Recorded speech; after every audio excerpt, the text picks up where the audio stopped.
Number 4, alkalize.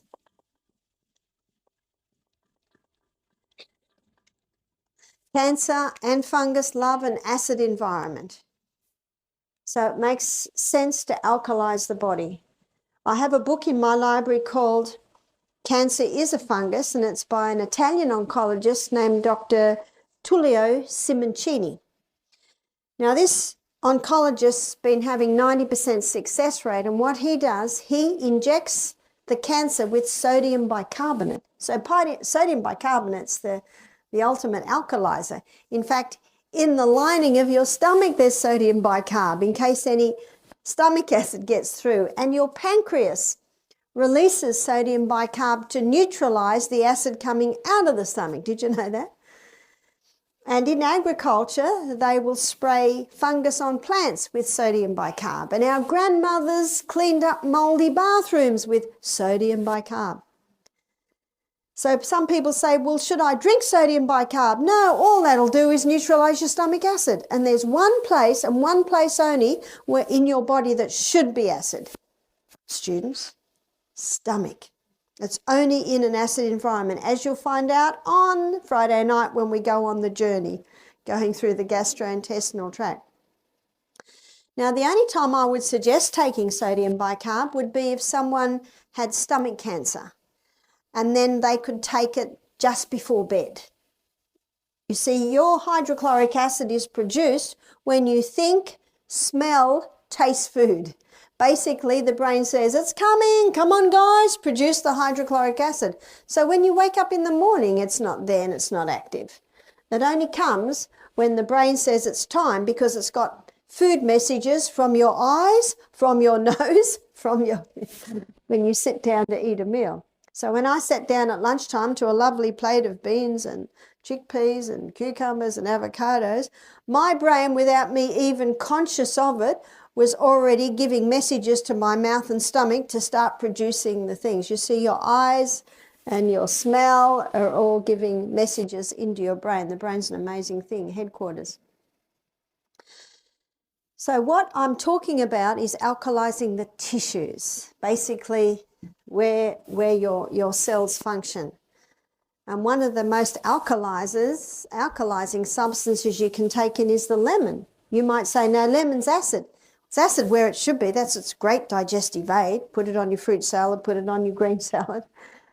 But when it is split in the gut and the minerals are separated and taken into the body, basically, and into the tissues, the lemon's high in alkalizing minerals, so it alkalizes the tissue. So lemon's acid where it should be, alkaline where it should be. That's why a great drink early in the morning is warm lemon water. Alkalizes the tissues. And lemon is a great liver herb. So alkalize. What are the most alkalizing foods? Dark, green, leafy vegetables are very alkaline. All your vegetables are alkalizing.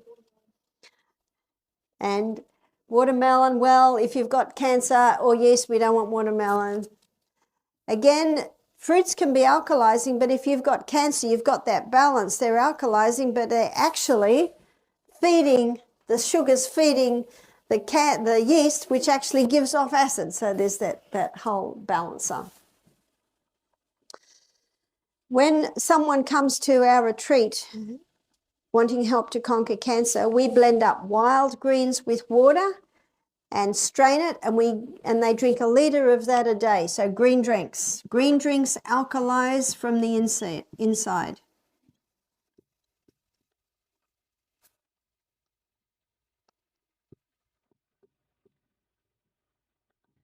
And now there's a specific treatment that we do at Misty, and it's the hyperbaric chamber. I don't know if you've heard of the hyperbaric chamber. The hyperbaric chamber was developed to help divers that had bends. You see, in air is 21% oxygen and about 79% nitrogen.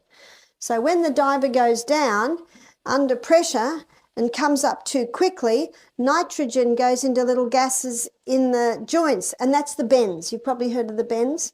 So they developed the hyperbaric chamber. which under pressure, oxygen is taken into the blood, the little nitrogens dissolve and they're broken up and they're breathed out.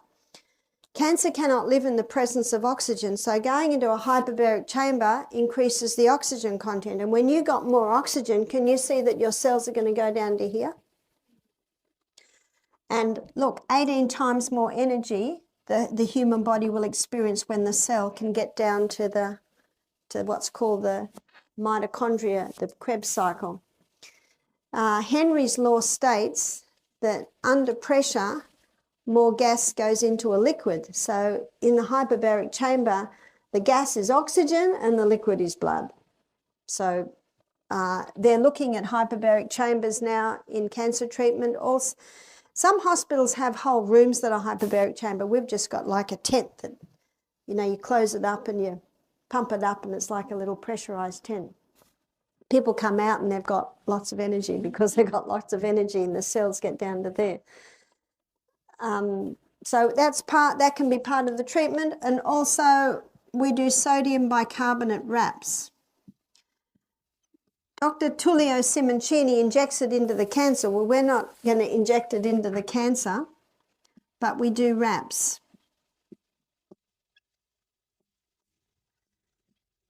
And when we do the wraps, it's quite a specialised treatment. It's about 2 kilos of sodium bicarbonate and 5 litres of water and half a cup of lemon juice, and then you dip towels in it and wring the towels out. Now, I've only just thought of it now, but we might be able to demonstrate that. Let's say we're doing natural remedies Wednesday, Thursday and Friday. Okay, well, we'll demonstrate that on the Friday one because there's a little bit of preparation to be able to do that, but it's quite an intensive treatment. And the first hot towels wrapped around the torso and then covered. And then another hot wet towel around this leg, then that leg, then this arm, then that arm, and then it's all covered and they're wrapped up for 1 hour.